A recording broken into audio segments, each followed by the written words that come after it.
Olá, eu sou a Leca Rocha, atriz. Interpreto seu caso virtual de relacionamento bizarro aqui. Agora eu tenho 61 anos. Na época eu tinha 6. Eu nasci na Bélgica em 1963.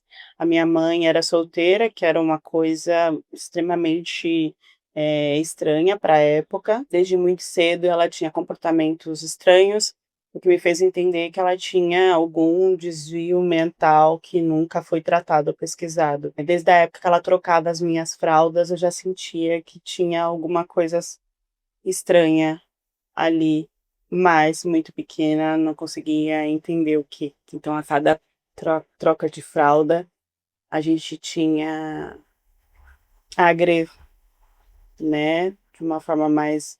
Era tudo de uma forma mais brusca, mais grossa. E depois o carinho era transformado em abu. Ela casou com outro homem aos 3 anos, que era meu padrasto, e que por trabalhar numa empresa cinematográfica, ele era muito ausente de tudo. Ela parou de trabalhar nessa época também e não estava se dando muito bem com meu padrasto por causa do distanciamento. E eu acho que isso fez com que ela se conectasse da forma que se conectou com essa rede, com esse grupo que eu vou explicar aqui para vocês.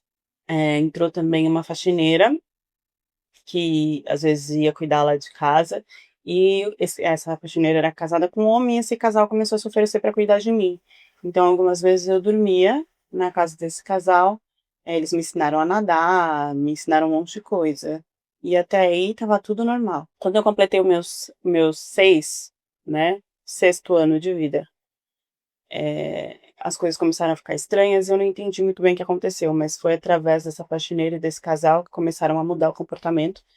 Eu só entendi que eu tinha sido sequestrada nesse momento para um castelo de nobres. Aí eu posso dizer que lá tinha políticos, pessoas influentes, celebridades, empresários, pessoas de muito dinheiro. Parecia que era um lugar ameaçador, um lugar onde eles tinham facilidade de desviver as pessoas. Já na primeira noite nesse lugar, eu fui totalmente ameaçada, fui usada e, né, me questionei mais tarde, nossa, será que eles não olhavam para mim e viam, é só uma menina, é só uma pequena de 6 anos?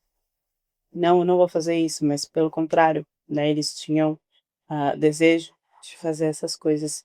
O mais estranho é que eu voltei para minha casa e eu contei para minha mãe, e ela não acreditou. Da outra vez que a faxineira quis me levar de novo, eu fiz um escândalo e não quis ir, e a minha mãe me forçou a ir. Nessa época eu não entendia, só mais tarde eu descobri acidentalmente, né, que a minha mãe fazia parte dessa conexão. E não só isso, ela estava recebendo, ela era paga, né, para me entregar. O mais absurdo é que ela não ficou rica em nenhum momento, mas logo ela conseguiu comprar um carro. E aí, mesmo o meu padrasto estando em casa ou não, ela saía à noite e me levava com o carro dela de madrugada para esses lugares que a gente já vai detalhar aí mais para frente. Até o meu irmão tem lembranças, que ele era menor que eu, de estar no carro e de sempre minha mãe me entregar todas as noites e de eu nunca passar a madrugada em casa. O que acontecia nesses castelos? Por que castelo? Sim, porque algumas pessoas da parte da nobreza, né, não só da elite como empresários e bilionários, mas príncipes, enfim, eles tinham esses lugares onde se aconteciam orgias, eles ofereciam esses lugares para que esses grupos realizassem isso. E aí eu posso falar que até o ministro da Defesa Nacional também era responsável por essas situações. Eu não vou citar nomes aqui, mas se vocês quiserem saber os nomes, a entrevista real está no primeiro comentário fixado desse vídeo aqui. Eu vou trazer o nome dos grupos e de participantes, e a gente não pode afirmar que estavam cientes do que acontecia ou que participavam disso. Colocando as datas aqui, tá? Eu passei por isso dos 6 aos meus 11 anos, E então foi de 1969 a 1972. Eu era um instrumento, não só eu, como outros pequenos, dessas festas para que esses poderosos fizessem o que eles quisessem. Isso era gravado e muitas vezes eles poderiam ser ameaçados com esse conteúdo. Então acontecia uma festa normal, eu ficava em uma sala separada, uma das pessoas que não tinham conhecimento do que estava acontecendo iam embora, então essas pessoas que tinham conhecimento, que queriam participar disso, entravam nessa sala e era onde começava tudo. As salas sempre tinham câmeras e eu tinha que satisfazer ali a vontade deles. Como que a minha mãe se conectou com isso? Por incrível que pareça, né? Ela tinha contato com uma condessa. Essa condessa ela conheceu no Opus Dei, então era um movimento de um grupo religioso, e a partir daí ela começou então a fazer esse tipo de troca. Eu não sei se eu falei que tudo isso aconteceu na Bélgica, mas também às vezes tinham estúdios de vídeos na Holanda, e mais pra frente vocês vão entender que eu cheguei a ir pra Alemanha, para os Estados Unidos, para vários lugares. Antes de eu descrever tudo que eu passei, e que era feito não só comigo, mas com outros, é importante dizer que eu voltava para minha casa, tá? Às vezes, principalmente nas férias, aí eu sumia e ficava sempre com esse público dessas pessoas.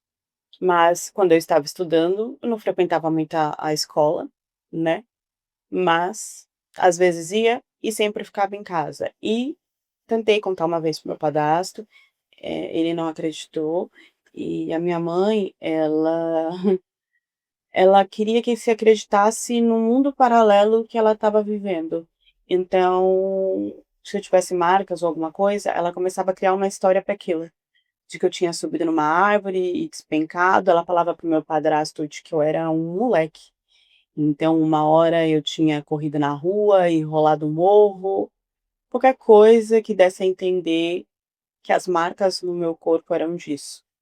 Quando não, então ela me enfiava um monte de roupas de mangas compridas e tal, e dessa forma mesmo eu ia para a escola. Em 1972 eu tinha 9, e aí eu vou ficar aí, né, indo de 6 e 9, trazendo os flashes do que eu passei por todo esse tempo. Teve uma reunião do grupo Bilderberg, para quem não sabe, é um grupo influente aí de homens, né, influentes na economia.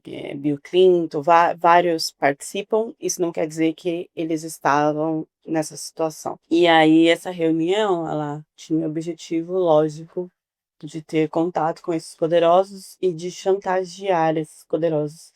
E o nível mais alto dessa chantagem seria nesse encontro com pequenos. No começo eu entendia que não tinha nenhuma conexão com religião, mas depois, principalmente na reunião desse grupo, começou a se ter coisas ligadas ao, vou usar aqui o bicho vermelho, de chifres, que vocês já entendem quem é, porque não posso usar a palavra né? Sata. Peço desculpas, mas infelizmente a plataforma aqui não deixa eu utilizar essas palavras, que eu acho que são palavras importantes para que todo mundo entenda o que acontece, que eu acho que não deveriam ser bloqueadas, porque acaba prejudicando o andamento de informações e alertas, infelizmente. Então, veio um bilionário americano desse grupo, Bilderberg, não sei se eu estou falando o nome dele certo.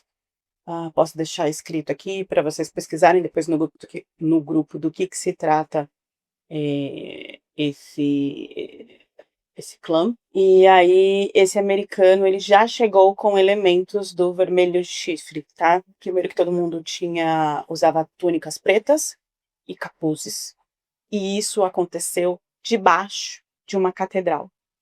Então, em cima da catedral, todo mundo falava de Deus, e embaixo estava acontecendo esse evento, com elementos como a estrela e outras coisas ligado ao o de vermelho com chifre. Tinha um altar preto com pentagrama, e aí, nesse evento, 2 pequenos foram levados. Eu fui uma desses pequenos, e por isso que eu estou descrevendo aqui para vocês. Um desses pequenos seria sacre, ou seja, desvivido, e o outro seria esto, eu fui aqui assistir, né? O outro menino que eles desviveram era mais novo que ele tinha um pequeno desvio mental, e eu sentia que eu devia proteger ele, mas não tinha muito o que fazer, então, além de me usarem, eu tive que assistir tudo que foi feito com esse pequeno, até ele desviver. Isso eu tinha 9 e ele 7. Importante dizer, né, eu falei aí que a minha mãe se conectou com isso no Opus Dei, que é um grupo religioso, mas a gente não pode conectar isso a só uma religião, tá? Para vocês terem ideia, o ministro que comandava, ele era da maçonaria, então existia lá um alto nível do grupo da maçonaria que também participava disso, e de outras religiões também. Importante dizer que isso não era sobre uma religião só, né, que seguia. E isso, eu acho que esses grupos, eles eram religiosos de várias vertentes, porque era aquela coisa de chegar naquele patamar de que quem está aqui não fala nada sobre o que acontece aqui. E aí, a partir disso, surgiram as ideias dos, né, mais fora, sei lá do que, fora do padrão mental normal, de criar esses eventos. No começo, eu sabia que isso era tudo errado, e eu tentava falar para minha mãe, falar para o meu padrasto. A minha mãe, ela mesmo depois que eu entendi o que ia acontecer comigo, ela falava que não tinha culpa. Ela não negou que recebia dinheiro e nem negou que me levava todas as madrugadas para isso. Ela falava assim: "Ah, mas eu estava levando você para casa de uma amiguinha sua. Era uma menina influente, de família nobre, com muito dinheiro. Eu estava te levando para passear." Como se ela não soubesse de outra parte. E que então os culpados eram só eles que faziam isso e que ela não sabia o que realmente estava acontecendo. Mesmo eu voltando da forma que eu voltava, né? Cheia de marcas. Eu não sei até onde ia a minha jornada nisso. E eu tinha muito medo de ser desvivida porque eu via isso o tempo inteiro. Eles falam que eu tive sorte. Eu não, né? Eu me sinto como a mais azarada de todas, porque eu acabei sendo uma pequena que interessou um bilionário americano. E aí, a partir daí, eles começaram a ter um trabalho mais forte, pesado em mim, porque se tinha um objetivo de eu resultar no futuro. O objetivo era que eu fosse e crescesse para ser uma dessas celebridades espontâneas que são divulgadas. Eu não posso ser qual que foi e que não foi, e passou e não passou por esse treinamento. Mas lá eles começaram a me trabalhar para que eu crescesse como uma escrava e que fosse uma cantora de nome na França. A partir daí começaram então treinamentos mentais para que eu entendesse que o que eles faziam comigo era normal e era certo, fazia parte do meu desenvolvimento profissional para me tornar uma pessoa famosa. Imagina colocar isso na cabeça de uma criança. Contar para vocês como é que eles faziam isso. E tudo começou com um professor que na verdade era um médico,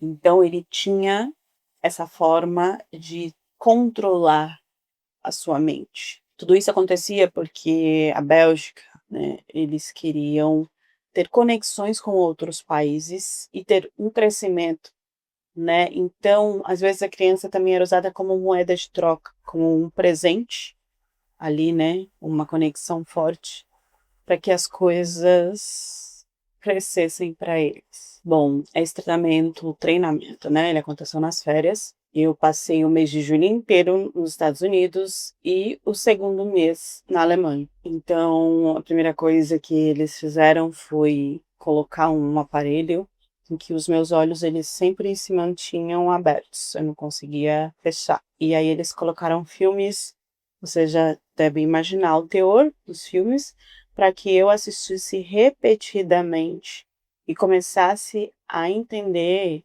aquilo como se fosse algo normal. Então, independente da reação que eu estivesse, eu continuava ali vendo repetidamente aquelas cenas, né, de homens fazendo tudo que vocês possam imaginar, para que eu entendesse e até começasse a gostar ou a socializar com aquele tipo de filme. Outra vez eles me colocaram em um porão, e aí tinha um grupo de pessoas, e aí eu ficava ali sem nenhuma vestimenta. E essas pessoas ficavam me olhando e me observando e me filmando por um bom tempo. E ali, né, o meu corpo ele era um objeto de adoração, como se eles estivessem em um culto. E começou então, frequentemente, eu ter ações e eles me filmarem sempre sem vestimentas.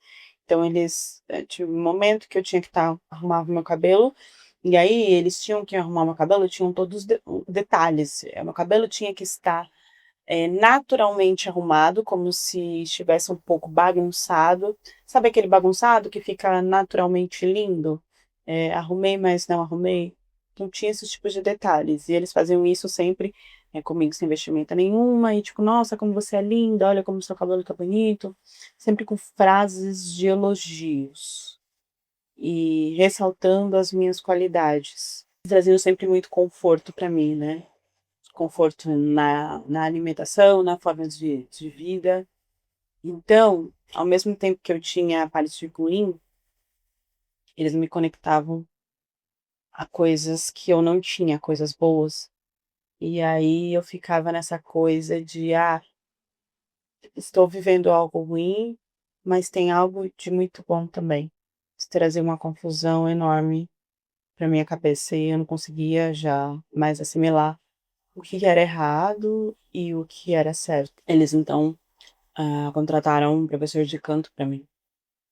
E esse professor de canto, ele me dava aulas, e quando era para me ensinar a mudar o tom da voz, ou o modo como eu tinha que cantar, ele usava o toque. A minha mãe também fazia eu em aulas de canto. E nessa época eu já sabia que então ela não tinha medo de perder a filha, ou de algo que fosse falado, e aberto para alguém se eu desaparecesse. Porque ela tinha plena consciência de que eles resolveriam de um modo que eu teria desaparecido sem ter nada a ver com ela, ou que eu teria desvivido de uma forma acidental. E ela não ficaria mal com isso, tá? Ela gostaria a ponto de ter a atenção de outras pessoas sobre o que ela tinha passado de forma muito triste com a filha. Ela era esse tipo de pessoa. Então essas aulas, eu participava, né, em uma sala bem grande, não era só canto, também aprendi a tocar piano, e sempre sem vestimenta alguma. Eu ficava lá tocando ou para ser observada por outras pessoas, ou para passar por isso com esse professor. Nisso começaram ensaios exaustivos, então eu ensaiava em casa, eu ensaiava em frente à janela, eu ensaiava nessa sala, porque tinha que buscar a perfeição, porque tinha que estar bem para essa famosa que eles enfiaram na cabeça que eu seria. Só que também tinha questão com a música, né? A música, eles sempre traziam músicas conectadas ao sexo, mesmo que em mensagem subliminar, mesmo que tivesse ali uma poesia, no fundo o interesse deles era conectar. Tudo deles era sempre conectado ao sexo. Eles eram obcecados, então, sei lá, eu falava uma frase, essa frase significava que eu tinha que sentar lá no colo de um velho e olhar para a virilha dele, por exemplo. Existia muitas substâncias envolvidas, até para eu não sentir tanto do que eu tinha que passar. E ali eu já fazia tudo de forma mais natural, porque eu entendia que era o meu crescimento para ser uma grande estrela. Esse médico, ele fazia experiências horríveis comigo. Quando ele me colocava para assistir esses filmes com o olho aberto, eu não respondia as perguntas dele, que eu não conseguia reagir da forma que ele queria. Ele começava, então, pelo meu pescoço, né? Já entenderam o que ele fazia, até eu perder a consciência. E como ele era médico, ele sabia até que ponto ele poderia fazer aquilo para que eu não desvivesse, mas que eu tivesse ali, que eu desligasse voltasse. E ele não fazia isso como um castigo, né, tipo, porque eu não conseguia responder. Na verdade, esse desligamento também trazia, o que ele precisava mentalmente para que eu me ligasse com a situação, né. Muitas pessoas vinham depois e começavam a repetir a frase de que eu era muito sortuda, de que eu era escolhida, de que eu era especial para estar ali, para conseguir esse patamar, de celebridade. Então, aos poucos, com o desligamento, eu ia recebendo a informação de coisas positivas depois, e entendendo que aquilo era positivo, então, para eu continuar nesse caminho. Esse grupo, né, aonde se colocavam esses pequenos, ou para espionar, ou para ter ali todo o ato que era filmado e depois chantagear. Esse grupo nada mais era, do que pessoas que se juntavam, poderosos, influentes, que eles decidiam questões mundiais. E aí, através dessas reuniões que aconteciam, era o que eles decidiam o que se ia praticar politicamente, economicamente no mundo, ou nos grupos de países interligados do mundo. Então era através do que se era conseguido ali, do que se era doado, do que se era chantageado, que o caminho de coisas o caminho de questões, decisões mundiais seguiriam, o caminho que seria escolhido. Então, tinha que se fazer isso, apesar de se chorar e ficar mal no início, tinha que se fazer isso com muito entusiasmo, com muita felicidade, com empolgamento, que você estava ali sendo responsável por aquele homem gostar ou não da situação. E eu conheci pessoas que começaram, como pequenos, passando por isso, e que até chegarem, até depois de crescerem, continuaram, nesse ciclo, porque isso se torna como se fosse uma vida normal. E aí você também começa depois a sentir falta, e quando eu vi, eu não estava só, tendo relações com esses homens influentes, eu estava tendo relações com celebridades, né, com famosos. Eu estava aberta ali para qualquer homem que chegasse, porque isso foi se tornando um ciclo vicioso e uma função que eu achava que era o próximo passo para o meu crescimento como pessoa, profissional e tudo mais. Isso tudo, gente, eu tô falando dos meus 6 aos meus 11 anos. Eu fui pronta e preparada, para escutar esses homens, para escutar as experiências deles, para eu olhar no rosto desses homens e assimilar com o rosto dos homens que eu assistia nos filmes e já entender o quanto de bizarro ele queria, ele precisava ou ele desejava no oculto e eu ali deixaria ele muito feliz. Se fizesse, eu fui treinada, eu fui programada automaticamente, roboticamente, para isso. E em um momento, aos 11 eu me rebelei. E esse foi um problema, porque ao se rebelar, né, o meu dono, aqueles que me comandavam, começaram a entender que eu não seguiria isso caso eu realmente virasse uma celebridade. Eu não seguiria isso no silêncio. Eu desistiria, eu abriria algo para o mundo que ninguém imagina que acontece. Ninguém imagina que se pode construir uma celebridade dessa forma. Então, eu fui descartada. Um dos meus donos cansou de mim. Cansou de apostar, de investir, de usar.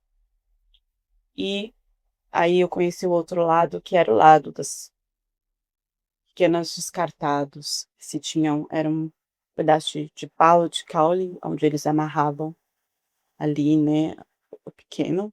Eu fui amarrada depois de muita dor. Eu fui amarrada ali, em cima do líquido vermelho de outros pequenos que já tinham sido desvividos. E ali, eles se aproveitavam até você desviver. Eu sabia que ali era o meu último momento, que não tinha pra onde fugir, para quem eu podia, o que fazer. E eu não sei até hoje o quanto um deles que estava ali gostava de mim, que me tirou dessa situação antes do meu último suspiro. Essa pessoa me arrancou dali e me levou para uma nova vida. Começou a cuidar de mim, né? Começou a tratar tudo. E aí vocês podem entender que, ai, nossa, ela foi salva, no último suspiro e ficou tudo bem, só que não foi bem assim. Porque eu estava programada desde pequena para fazer somente isso. Então, quando eu saí desse ambiente, eu buscava isso que eu vivia lá com homens automaticamente. Eu atraía velhos de Nova York que queriam isso. Eu atraía qualquer lugar. E eu comecei a sentir falta e sentir carência e necessidade daqueles elogios e até das ações sexy. Eu passei mão de muitos terapeutas e ninguém conseguia resolver de eu parar de usar substâncias, ninguém conseguia resolver de eu parar de usar o meu corpo. Então eu ainda fui nas ruas, eu ainda fui em busca de homens, não foi uma coisa que eu melhorei do nada, demorou mais de 10 anos para eu conseguir. Depois que eu fiz 20 anos, demorou mais de 10 anos para eu conseguir achar um terapeuta que conseguisse começar a mudar alguma coisa em mim. Hoje, aos 61, eu ainda tenho gatilhos, menos do que eu tinha antes. Mas eu já não estou nessa vida mais, eu já não busco mais, eu já não tenho mais essa necessidade do que foi automatizado dentro de mim. Mas não foi algo fácil de sair e de fugir, mesmo não estando mais no ambiente que eles criaram para mim. Gente, vamos lá. Primeiro, já é muito assustador pra mim, e assim, eu resumi muito, tá? A história dela, porque é muito mais pesada que isso. Se vocês quiserem, lá, assista. É muito bizarro pra mim, como ela fala na entrevista, e acho que eu nem falei enquanto eu tava fazendo, não falei pra vocês, que existem muitas mães, muitas famílias, ou com desvio mental ou não, sinto muito. Ela fala que a mãe dela teve desvio mental, mas eu ainda acho que foi uma desculpa da mãe para tudo que ela queria fazer, enfim. Ela coloca também que a mãe talvez tenha passado por isso na infância ou por algum abuso na infância, mas enfim. Ela abre que tem muitas famílias que fazem isso com os filhos, tendo esse desvio mental ou não. Isso é assustador. Mais assustador ainda, eu não sei se isso foi criado na cabeça dela por eles, para ela continuar, mas pelo que eu entendi, eu assisti umas 5 entrevistas dela, não foi criado da cabeça dela só para ela ficar ali. Realmente se existem grupos, e ela diz que existe até hoje, só soltou o nome de 2 pessoas que já morreram. Ela diz que existe até hoje esses grupos desses caras influentes, poderosos, que eles trabalham sim naquela favorita, dessa forma que foi descrito, para que se torne uma celebridade, para que se torne uma cantora. Ela dá a entender que existe, então, aí nos Estados Unidos, em outros países que seja, algumas celebridades que foram automatizadas a isso e que até hoje estão nesse grupo e trabalham dessa forma. Isso ela deixa claro. Isso é assustador. A gente não tem prova de nada, né? Eu tô aqui eu estou só falando em primeira pessoa o depoimento de uma mulher que passou por isso, que diz ter passado por isso. Mas é assustador imaginar que uma coisa dessa aconteceu com ela, com outras pessoas, e que isso pode ser um mecanismo para criar as celebridades e escravos.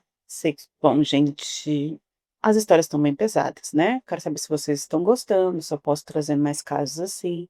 E deixem a reflexão de vocês nos comentários e até a próxima história do canal.